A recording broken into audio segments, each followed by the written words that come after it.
Hey guys, what's going on? My name is Cole, otherwise known on Twitch as AbsolvedLIVE, and oftentimes I'll have viewers ask me what I think some of the best killers in the game are, or where I would rank a lot of the killers on my stream based on their potential. Now, I previously made a killer tier list video back in about August of 2019, but at this point it's extremely outdated, so I thought I would produce an updated 2021 edition.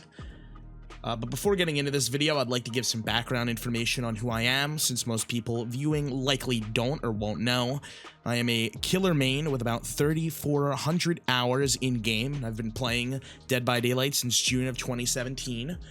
I started playing right around the time The Doctor was released, but I do play every single killer in the game, doing variety viewer build requests on my Twitch channel.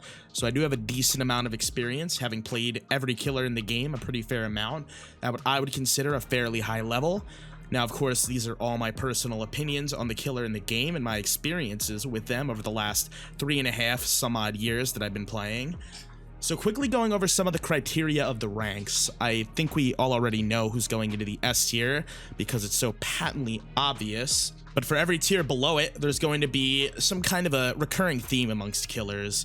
So for killers generally in the A tier, it's killers that mostly have really good chase potential and really good map control capabilities.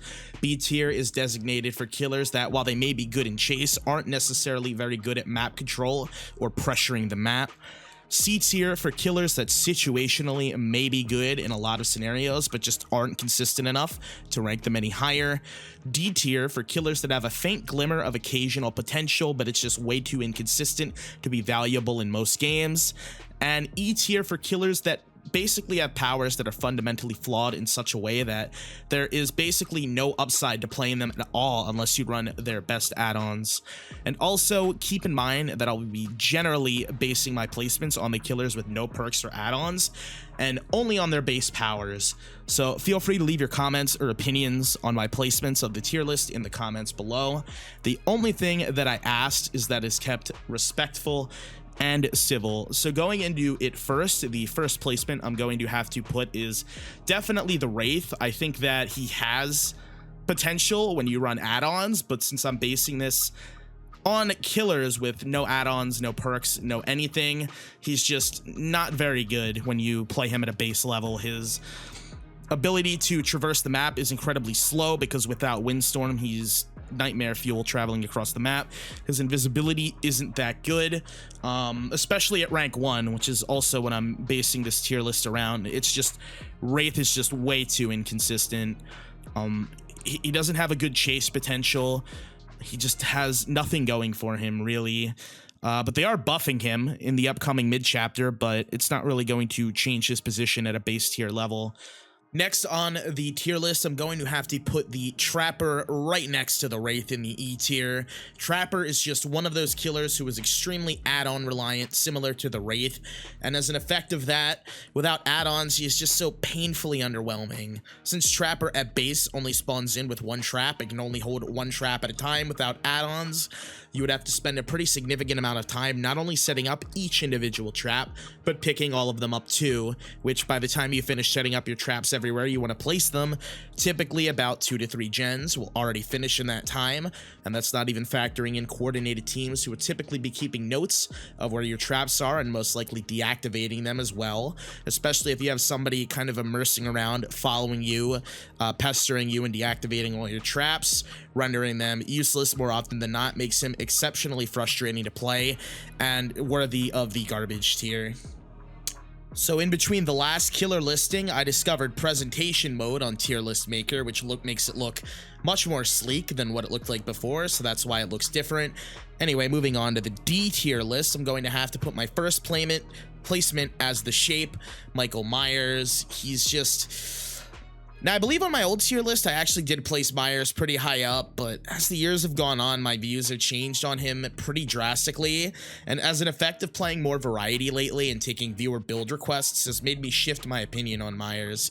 His early game is laughably bad against competent teams, and with how map reliant he is in some scenarios, you can have a competent team leaving you still trying to hit tier 2 by the time 2 to 3 gens have popped in some instances, and with how wonky his stock ability can be at times, Once you get out of tier 1, he then does become your typical run-of-the-mill 115 killer, and he does have a snowballable power once he achieves his tier 3, but oftentimes it can be too little too late, as it mostly depends on the survivors grouping up and making massive mistakes to capitalize with his tier 3, which most groups of better players typically won't do, not even factoring in how map-reliant Myers does tend to be. Just, it's one big concoction of just terrible killer, in my opinion. Moving on to the Plague.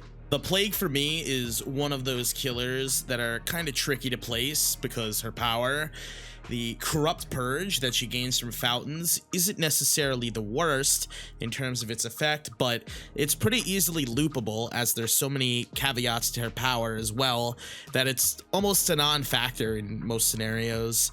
You're actually forced to respect pallets, because if you get stunned, your power will deactivate, which literally like doesn't occur with Oni, and his power is definitely way better. Which is pretty bad design, not even factoring in most of the time people will typically refuse to even use the fountains anyway, which results in you only ever getting one power since you spawn in with one corrupt fountain, and then never getting another again because a lot of teams just refuse to ever cleanse. It's a counterintuitive design, and in my opinion earns her a spot in the D tier. Next up, I'm going to be placing the Deathslinger in the C tier, and I know some people are going to be like, how could you put Deathslinger in only the C tier? A lot of people on social media don't really like the Deathslinger, I know, but when you really think about it, he may have a very strong and oftentimes kind of boring milquetoast 1v1, but he kind of falls into the same spot that a lot of killers do. Exceptional chase potential, but his ability to control the map is borderline non-existent. I will have games where I will miss very few to no shots, have incredibly short chases all around, and still have games ending around 1 gen or so. And I'm not speaking from a place of inexperience here either. I'm like top 300 most downs with the Redeemer in all of DBD on the DBD leaderboards. And a good amount of games still feel like I'm pushing so hard against the grain, even with extremely short chases. And that's why I've placed the Deathslinger in C tier. Alright, so the Ghostface is the next killer going into the C tier. Now, unlike Myers, he doesn't have an absolutely atrocious early game, and his stalking is a lot more consistent in terms of actually registering the stalk on survivors when you're looking at them. And I have no idea why they haven't implemented something similar on Myers, because there are times where you're literally looking dead at a survivor with Myers and it just won't register as a stalk. But that's neither here nor there, as I'm ranking Ghostface now. His power can be very good if nobody on the team has Spine Chill. Provided there's cover around the tile, they will have no way to know if you are coming, which gives you the opportunity to either go for a stalk until they're marked, or attempt to go for the grab or stealth M1 them. It takes 5 seconds to stalk a survivor without leaning, and 2.5 if you're leaning in for the stalk, which you can then either 99% stalk the survivor for later, essentially leaving them as a free insta-down in your next chase, or opt to immediately expose them and hope they make a mistake within 45 seconds to get the one hit down. I would say his snowball potential is inferior to Myers, but he doesn't have as many shortcomings in other aspects. However, he still suffers from the same issue as other killers. His only traversal is, again, his regular 115% movement speed, so he has no way to pressure the map, leaving him with very few options if survivors spread out on gens. Next up is the beautiful hunk of a man known as the Clown. They did relatively recently just buff him, so he no longer moves slower while throwing bottles, which was a nice quality of life.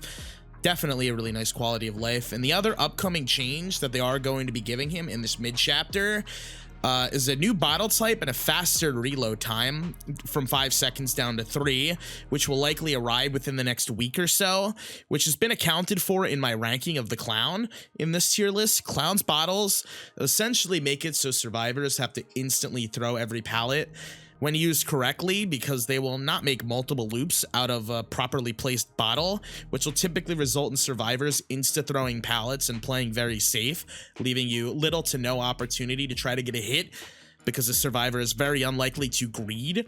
So while he does get pallets down quickly, he still then has to deal with people playing extremely safe. And again, as if I were a broken record, he has absolutely no map mobility, Personally, I don't hate playing as him, but from an unbiased standpoint, he just really isn't particularly the greatest killer. Now, Pig is kind of a wild card on any particular tier list, and it generally has more to do with the nature of her traps. Sometimes you get the trap off immediately on the first box, or sometimes you just barely get it off on the fourth. Sometimes you're completely unable to even get it off and ultimately end up dying. Her dash itself is kind of lackluster against any competent player as well. The stealth, hit or miss, to be honest. And unless you run combat straps and videotape, it's just kind of nigh useless if the survivor has any modicum of intelligence in a chase. But I actually do enjoy Pig, especially with chase builds. Even if her slowdown isn't particularly the greatest, it at the very least requires people to be off gens for at least a minimum of 20 seconds. And if you get lucky, of course, you know, it could be longer, but that all depends on RNG, which is why I think Pig is honestly more of a wild card, mixed bag type of killer to place on the tier list. So I ultimately opted to just drop her off on column C. Next up, I've got Legion, who I'm going to put into the B tier column. Now, I personally don't really enjoy the Legion's playstyle all that much. I can't really deny that in the right hands, Legion can be absolutely oppressive to play against, with how quickly Legion can get the entire team injured, provided they all group up repeatedly, to even if they don't group up all too much, still providing information via Feral Frenzy as to where somebody else is, which if the Legion is supremely competent, will preserve their power in a way to where they'll be able to use that information they gathered to keep chaining hits on the entire team. It's kind of difficult to explain, but once you get a grasp on the power in Legion, there's quite a few applications that you can then perform.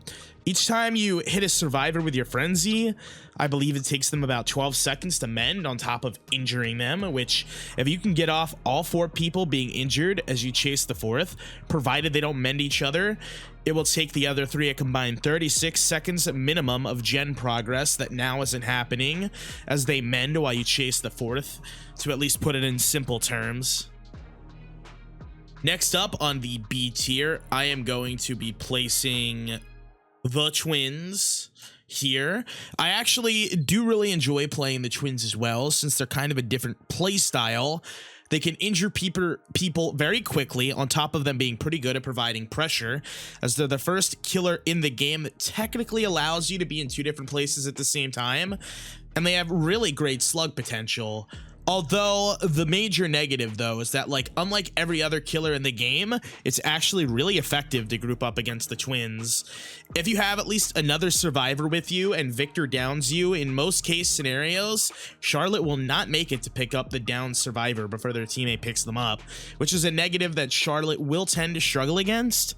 But I think Charlotte's power plays into a playstyle very similar to the Hag, in the sense that slugging and camping and playing quote-unquote perceivably scummy is one of the main ways that you have extreme 4K potential with her. I feel like small maps like Cold Tower, as an example, are pretty good maps for her, and like most killers, gigantic maps really hinder her, but all around, I do think she does have pretty decent potential. Next up on the B tier, we have got the Doctor. He's got a lot going for him in his base kit. He's got an anti-loop capability with his shock once you start to learn the nuances and the timing, and a phenomenal tracking power built right into his kit that's great for finding people in your general area if you suspected that they are immersing or hiding or trying to not get involved into a chase. He can also completely prevent survivors from healing and picking up slugs by bringing them into tier 3 madness. Although, like most killers in B tier, he does have a very unfortunate and glaring Achilles heel. For as great as he can be in chases, he has no real way to provide adequate map-wide pressure, which results in him only landing, unfortunately, in the B tier, but I actually do genuinely enjoy playing the Doctor, regardless of all of that. Next up, I'm going to place the Huntress in B tier. Now, a long time ago, in my opinion, the Huntress used to be significantly better, but as of the last year or so, they've been adding a lot more indoor maps and claustrophobic maps, and adding in a lot more random debris and trees and just stuff that makes sniping as Huntress almost completely impossible. on top of no longer being able to throw hatchets over generators. The Huntress has taken quite the pounding lately, but I will definitely say she is still a fairly good killer, and in maps like Macmillan and Autohaven she could play over most tiles, so even if survivors play extremely safe, they can still get pretty punished if the Huntress is skilled enough. She's not arbitrarily limited like Deathslinger as to 18 meters. The hatchet hitbox is much longer and always puts them down a health state compared to Slinger. If everybody is grouping up and the Huntress has at least 5 hatchets, she can very easily capitalize on a snowball if the survivors are being overly altruistic. However, she is a 110 movement speed killer, so she does lack some mobility, but in the hands of the right type of player with a decent grasp on how to aim hatchets, she can be absolutely incredibly deadly. Pyramid Head, who I'm going to be putting in the B tier, is a killer that when he first came out did used to kind of be outright BS with his ability to just fake his power with absolutely no cooldown or punishment whatsoever. But now that they changed a lot about Pyramid Head, I think he's definitely B tier material. Personally, his ranged attack feels like garbage to use, and the only time it's ever really good is if you wait for a survivor to become animation locked, and even then it's sometimes kind of iffy. He does have a built-in free tunnel mechanic though. At times it can be a little bit difficult to pull off, but if you do get it right, it can actually be quite disgustingly strong. I think an apt term to describe it would definitely be dev-sanctioned griefing, but his tunneling capabilities is one of the few things that he's got going for him. He can actively play around DS, which no other killer can really do from a power standpoint at all. He also suffers from a lack of map mobility like a lot of other killers in this tier too. Next up, we've got Leatherface in the B column, who about half a year ago or so received some tender loving care in the form of a rework. He now has probably the most oppressive 1v1 of any prototypical M1 killer in the game. He can absolutely shred through pallets if a survivor greeds, leaving them with very few options other than insta-throwing every pallet they run past, because otherwise they will die. But as per usual of a killer in the B column, he suffers from the exact same problem as every other killer. He has no ability whatsoever for traversing the map, so even if you down somebody almost immediately at the beginning of the game, you're still not going to be able to stop the guy from across the map from popping the gen by the time you finally get over there. Next up, we're moving on to the A tier, first with the Demogorgon. In my opinion, Demogorgon has one of the most intuitive chasing powers and zoning capabilities in the entire game. He can simultaneously mind game or fake breaking pallets only to then zone the pallet with a lunge, leaving the survivor tripped up a bit from your movements so they could possibly make less distance to the next tile, possibly resulting in you getting a hit on them. He has a teleportation mechanic. While not as good as Freddy's, is still pretty formidable if you're able to set them up where you want them to be, which in a way can almost count as a built-in slowdown if survivors opt to spend their time breaking all of your portals instead of doing gens. He can see survivors within a certain radius of his portals via killer instinct if they opt to break the portal. On top of, if they break the portal when you weren't paying attention, you also get a notification which gives you map knowledge as to where people are. Demogorgon to me is very good at just so many different things, which makes him very, very strong in my opinion. Next up, we've got the Hag, who in my opinion is kind of slept on in a lot of ways when it comes to her potential. The Hag can set up area denial and completely shut down loops by setting up a pretty strong web of traps all around the map. Her terror radius is only 24 meters, so she kind of has the element of surprise in a way too.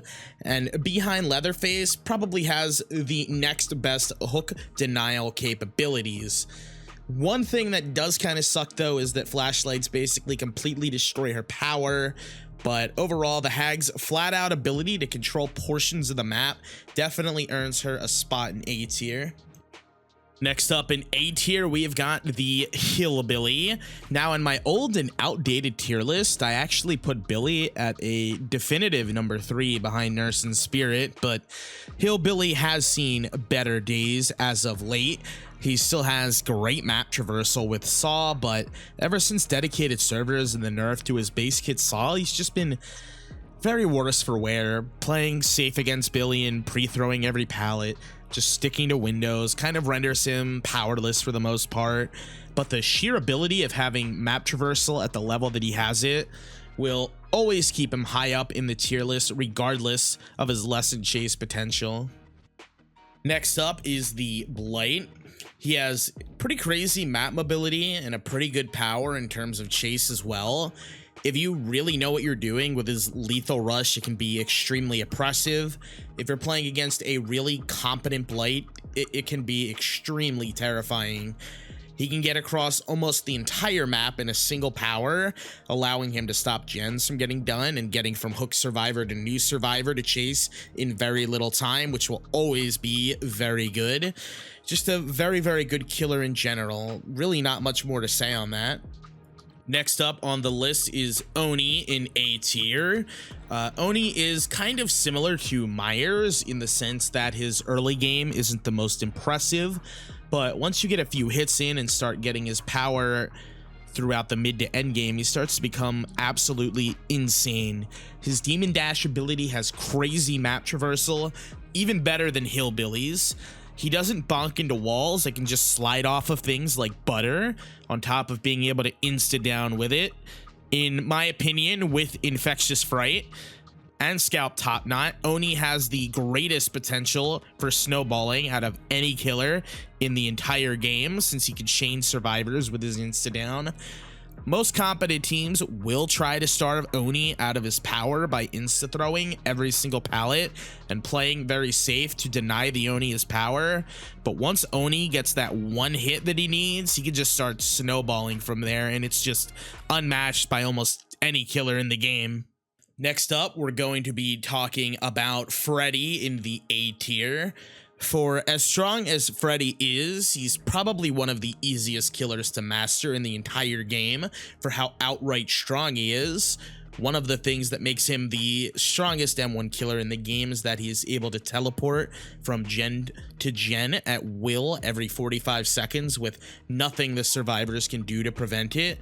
That alone puts him in a league above every other M1 killer in the game.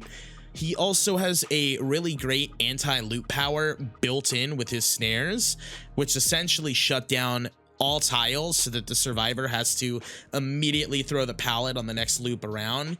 He also has an add-on that gives him dream pallets instead of dream snares, but I personally think the dream snares are a lot more consistent since you can place them wherever you want, as opposed to the dream snares, which are kind of limited in a way. In my opinion, he's basically what Clown would be if the Clown was actually good. He's one of the only killers in the entire game that is actually completely fine without add-ons whatsoever. And next up in A tier is the Spirit. She has the ability to phase, during which survivors cannot see her, and she cannot see survivors. And she can very easily catch survivors off guard with this.